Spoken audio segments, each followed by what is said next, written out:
السلام علیکم ورحمۃ اللہ وبرکاتہ۔ ہزاروں لاکھوں کروڑوں درود و سلام ہمارے نبی پاک صلی اللہ علیہ وآلہ وسلم کی ذات مبارکہ پر۔ اللہ کا بہت شکر احسان اس مالک کا کرم کہ اس نے ہمیں ایک بار پھر رمضان جیسی ساعت نصیب فرمائی۔ اللہ رب العزت مجھے، آپ کو، ہم سب کو، پوری امت محمدیہ کو رمضان کی برکات، رحمت، نور اور برکتیں بٹورنے والا بنا دے۔ اللہ رب العزت ایک ایک لمحے کو قیمتی بنا دے۔ اللہ تعالی ہمارے ان بول کا بہترین مول لگا دے۔ تو چلیے درس حدیث کا آغاز کرتے ہیں۔ ہم اس وقت موجود ہیں سلیس درس حدیث کے حلقے میں، جہاں ہماری آج ہے حدیث نمبر 29۔ حدیث نمبر 29 ان لوگوں کے لیے ہے جو کوئی نہ کوئی تجارت کر رہے ہیں، اور ہم دیکھیں تو ہر شخص کسی نہ کسی تجارت میں مصروف ہے۔ کوئی کپڑا بیچ رہا ہے، کوئی برتن بیچ رہا ہے، کوئی مال بیچ رہا ہے، جانور بیچ رہا ہے، کوئی نہ کوئی کام ہر شخص کر رہا ہے۔ لیتی دیتی کا مرحلہ ہر شخص طے کر رہا ہے۔ گیو اینڈ ٹیک پر پوری دنیا کا دار و مدار ہے۔ گیو اینڈ ٹیک سے دنیا چلتی ہے۔ کچھ دیا جاتا ہے، کچھ لیا جاتا ہے۔ کہیں فرائض ادا کیے جاتے ہیں، کہیں حق لیے جاتے ہیں۔ ہر شخص کسی نہ کسی مرحلے پر لینے اور دینے والا ہے۔ تو چلیے، خاص طور پر ان تاجروں کے لیے جو کاروبار کرتے ہیں، اور آج کل تو صرف مرد ہی نہیں، عورتیں بھی بہت کاروبار کرتی ہیں ماشاءاللہ۔ آن لائن بزنس عورتیں بہت زیادہ کر رہی ہیں۔ گھر بیٹھے خواتین کاروبار کر رہی ہیں، اپنے مردوں کا ہاتھ بٹا رہی ہیں، شرعی پردوں کے ساتھ شریعت کے تقاضوں کو پورا کرتے ہوئے۔ تو آج کی حدیث ان تمام لوگوں کے لیے بہترین ہے جو کسی نہ کسی کاروبار سے، کسی نہ کسی بزنس سے منسلک ہیں۔ اللہ کے نبی صلی اللہ علیہ وآلہ وسلم نے فرمایا، قیامت کے دن بعض تاجروں کا حشر فاجروں کے ساتھ ہوگا۔ اللہ کے نبی فرماتے ہیں، قیامت کے دن تاجروں کا حشر فاجروں کے ساتھ ہوگا، مگر وہ تاجر جس نے پرہیزگاری اختیار کی اور نیکی کی اور سچ بولا۔ یعنی ہر تاجر کا انجام فاجر کے ساتھ نہیں ہوگا۔ ہاں، وہ تاجر جس نے نیکی کی، پرہیزگاری کی اور سچ بولا، وہ تو جنت میں چلا جائے گا۔ لیکن جس نے بے ایمانی کی، دو نمبری کی، دھوکہ دہی کی، وہ تاجر، اس کا حشر فاجروں کے ساتھ ہوگا۔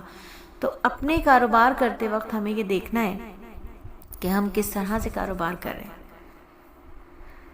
یہاں دیکھیے، اس حدیث میں تاجروں کی مذمت کو بیان کیا، اور صحیح طور سے جو لین دین نہیں کرتے، ہاں، مگر ان تاجروں کو مستثنیٰ فرما دیا جن میں 3 خصوصیات ہیں۔ نمبر 1، وہ تقوی اختیار کرتے۔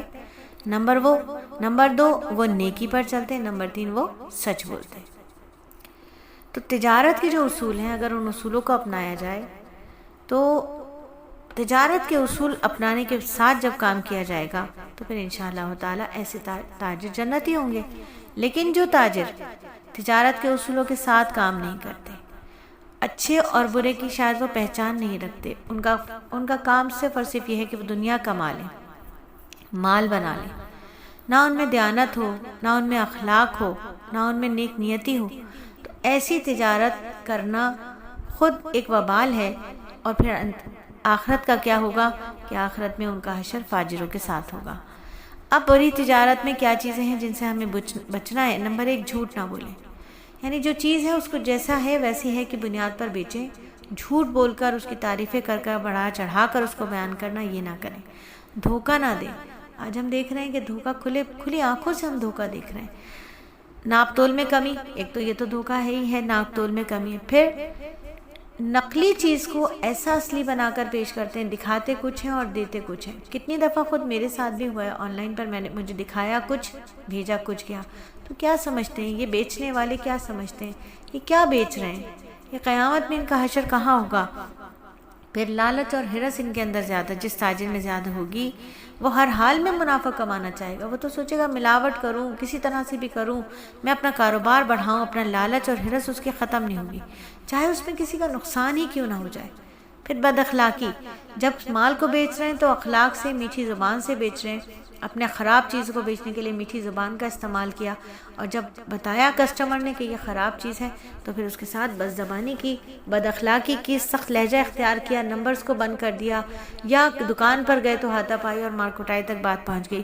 پھر مال کا عیب چھپانا، جو چیز آپ بیچ رہے ہیں اس کی خرابی کو جان بوجھ کر پوشیدہ رکھیں، عموماً دیکھا کہ پھل والے سبزی والے داغی چیز جو ہوتی ہے اس کو نیچے کی طرف رکھ دیتے ہیں، چھوٹے سائز کی چیز جو ہوتی ہے اس کو نیچے رکھ دیتے ہیں، اور پھر جب لیا جاتا ہے اچھا دکھا کر گندا مال دے دیا جاتا ہے۔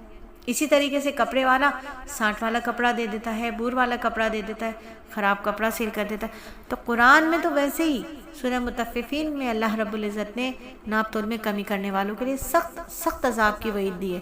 تو اللہ رب العزت مجھے اور آپ کو، ہم سب کو ایسی تجارت سے دوری عطا فرمائے جو تجارت ہماری آخرت کو خراب کر دے، اور اس میں آخرت کا ہی نقصان نہیں ہے، دنیا میں بھی بہت جلد لوگوں کو اصلیت کا پتہ چل جاتا ہے اور پھر لوگوں کے اندر وہ عزت نہیں رہتی۔ تو پھر سمجھ آئی بات کہ اگر کوئی تاجر ایسا کاروبار کر رہا ہے جس میں دھوکہ دہی ہے، عیب کو چھپاتا ہے، لالچ اور حرص کی وجہ سے ہر حال میں اپنا منافع کمانا چاہتا ہے، جھوٹ بولتا ہے، تو اس تاجر کا انجام حدیث کی رو سے فاجروں کے ساتھ ہوگا۔ لیکن اس کے اپوزٹ اگر کوئی اچھی باتیں کر کے، اچھے نیک کام کر کے تجارت کو اصولوں سے چلائے گا، دھوکہ نہیں دے گا، ملاوٹ نہیں کرے گا، دغا فریب نہیں کرے گا، تو انشاءاللہ تعالی نہ صرف اس کو دنیا میں بھی بہت بہت بہت برکتیں ملیں گی، بلکہ اس کی آخرت بھی اللہ رب العزت اپنے فضل و کرم سے بہترین بنا دیں گے۔ تو تاجر کس طرح کی تجارت کرنا ہے یہ ہمیں سمجھ لینا چاہیے۔ اللہ رب العزت مجھے اور آپ کو اس حدیث سے مستفید ہونے کی توفیق عطا فرمائے۔